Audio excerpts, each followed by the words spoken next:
Bakit mas maraming nagsasabi na mas masaya yung childhood ng mga batang 90s kaysa sa ngayon? Bakit mas maraming nagsasabi na yung mga batang 90s mas swerte sila kasi mas masaya yung mga naging childhood experiences nila?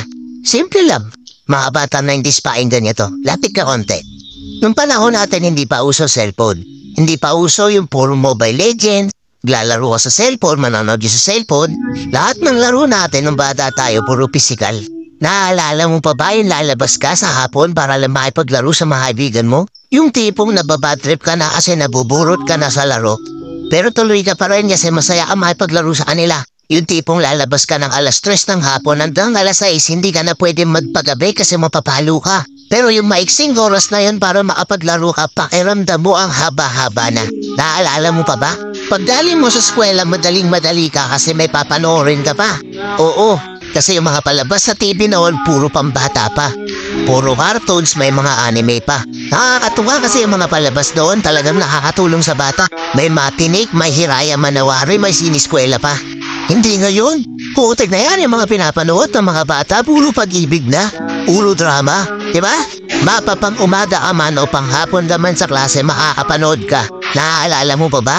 Yung nagtutulog-tulugan ka sa hapon sa mama mo para lang makaiwas ka sa palo niya. O teka, naririnig mo ba yun? Oo, paulan na. Gigising ka ng madaling araw, nadakapang ka ng balita.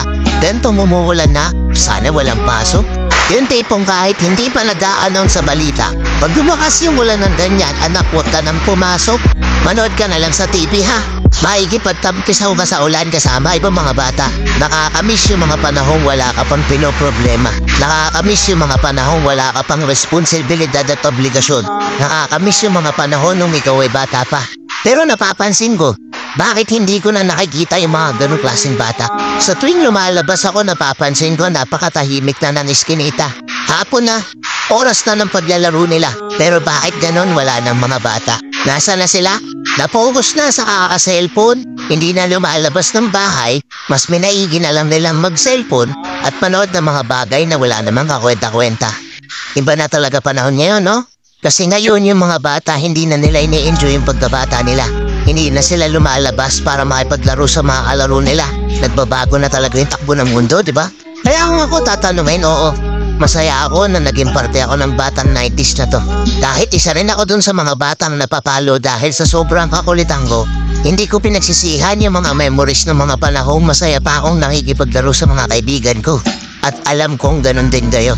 Mga batang 90s dyan, uy. Alam kong naandyan pa sa puso nyo yung inner child nyo. Tatanungin ko kayo, mas masaya nga ba talaga yung mga panahong hindi pa sikat yung teknolohiya sa mundo? Let's go!